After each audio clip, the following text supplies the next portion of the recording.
Olá! Neste vídeo vamos discutir um pouco mais sobre o erro tipo 2, o erro beta, e vamos ver como reduzi-lo em um estudo. No vídeo anterior, vimos que dois erros podem eventualmente ser cometidos em testes de hipóteses.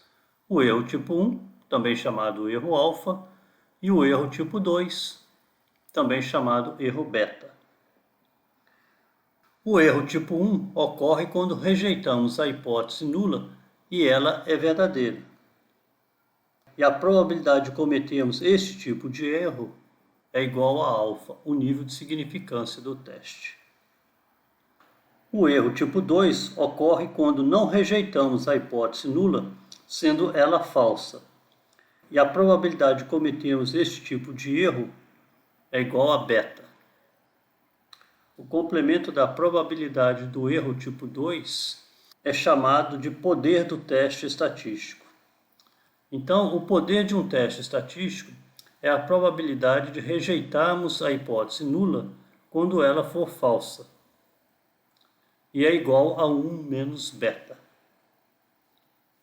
Vamos rodar essa aplicação que pode ser acessada neste endereço.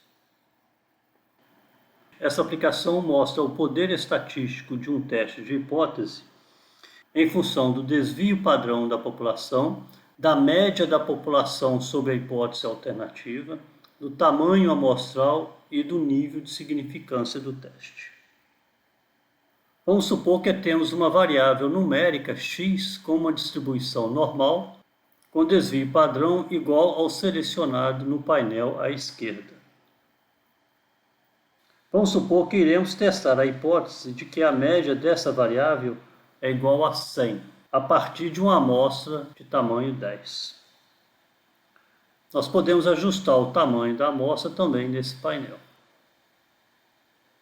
Para este tamanho de amostra, a distribuição da média amostral sobre a hipótese nula é uma distribuição normal com média 100 e erro padrão igual a 5,1, que é igual ao desvio padrão da população dividido por raiz quadrada de 10. Vimos no vídeo anterior que a probabilidade de cometermos o erro tipo 2 depende de qual hipótese alternativa estamos considerando.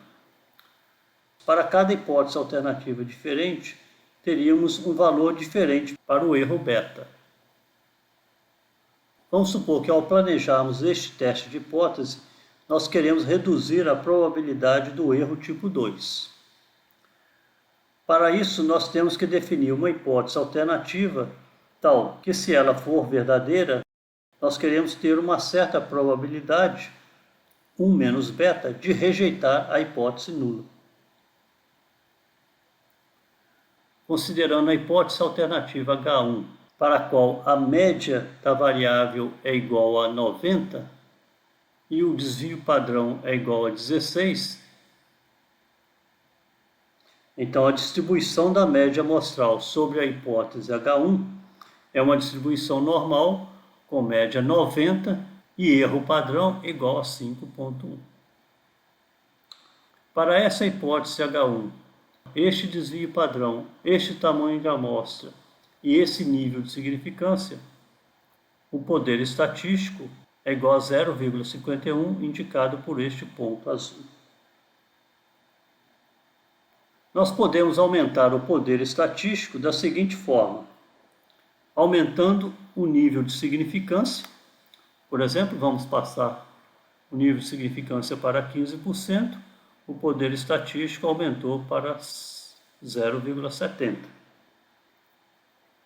Porém, nós diminuímos o erro tipo 2, mas aumentamos o erro tipo 1 de 5 para 15%. Como em geral nós desejamos um erro tipo 1 também baixo, vamos voltar este valor do nível de significância para 5%. Também podemos ver que, ao reduzirmos o desvio padrão da população, nós aumentamos o poder estatístico. E quando aumentamos o desvio padrão na população, nós diminuímos o poder estatístico. Nós, porém, não podemos manipular o desvio padrão da variável. O máximo que podemos é definir uma população mais homogênea e que, portanto, terá uma dispersão menor para a variável que estamos considerando. Mas, uma vez definida a população, nós teremos que trabalhar com o desvio padrão daquela variável na população estudada. Então, vamos voltar o desvio padrão para o valor inicial 16. Ao alterarmos a média da distribuição da variável sob a hipótese alternativa que estamos considerando, também alteramos o poder estatístico.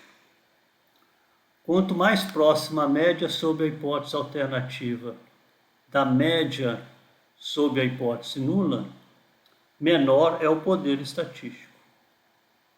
Quanto mais distante a média da hipótese alternativa em relação à média sob a hipótese nula, maior o poder estatístico. Vamos retornar ao valor da hipótese alternativa adotado inicialmente, 90. Se nós aumentarmos o tamanho da amostra, nós reduzimos o erro tipo 2 e, consequentemente, aumentamos o poder estatístico. Com amostras pequenas, nós aumentamos o erro tipo 2, consequentemente, reduzimos o poder estatístico. Vimos anteriormente na expressão para o cálculo do intervalo de confiança para a média que a precisão deste intervalo aumenta quando aumentamos o tamanho da amostra. Assim, em geral, no planejamento de estudos, o tamanho da amostra é calculado de modo a termos um certo poder estatístico, definido a priori, de rejeitar a hipótese nula quando uma hipótese alternativa com um valor do parâmetro que corresponde a uma certa diferença em relação ao valor do parâmetro definido pela hipótese nula for verdadeira. A diferença entre os valores do parâmetro estudado sob as hipóteses nula e alternativa deve ser estimada por ocasião do planejamento do estudo. Vamos ver como realizar este cálculo em algumas situações mais adiante no curso. Resumindo, as probabilidades de cometermos os erros tipo 1 e tipo 2 devem ser especificadas antes de o estudo ser realizado. O poder estatístico é a probabilidade de se detectar uma dada diferença julgada clinicamente relevante se ela realmente existir. O poder estatístico é função dessa diferença e do tamanho amostral.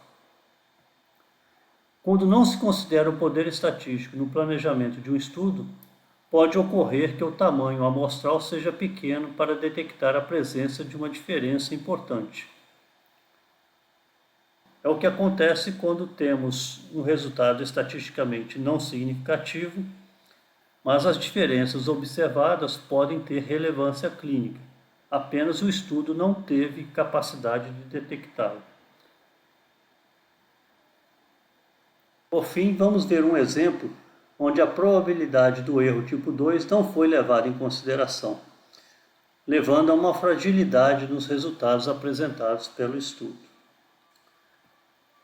Essa tabela mostra os resultados de um ensaio controlado randomizado que comparou o levamisol com o placebo para a prevenção de lesões de estomatite aftosa recorrente.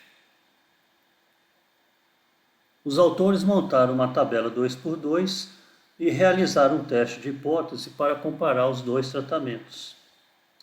Apesar de o placebo apresentar uma melhora clínica de 70% e o medicamento de 50%, essa diferença não foi estatisticamente significativa.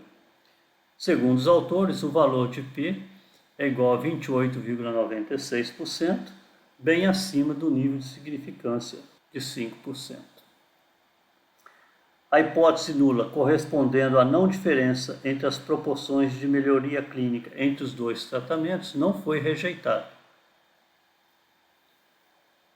Porém, se realizarmos uma análise mais completa deste resultado e calcularmos o intervalo de confiança para a razão de chances, vemos que o intervalo de confiança é compatível com uma razão de chances igual a 0,05 favorecendo fortemente o placebo, até um valor de 3,1, favorecendo o medicamento com uma chance de melhoria 3 vezes maior do que o placebo. Assim, vemos que o tamanho da amostra do estudo, 24 pacientes, sendo 14 no grupo levamisol e 10 no grupo placebo, foi muito pequena para detectar uma diferença entre os tratamentos, se ela realmente existir. Dito de outra forma, ao não rejeitar a hipótese nula, o estudo pode ter cometido o erro tipo 2, que corresponde a não rejeitar a hipótese nula quando ela é falsa. O poder estatístico deste estudo é muito baixo, de apenas 5,5%, para detectar uma diferença de 20% entre os tratamentos. Isso se reflete no intervalo de confiança para a razão de chances bastante amplo, como mostrado nessa análise. Na próxima sequência de vídeos, vamos ver como realizar comparações de médias entre duas populações. Até lá!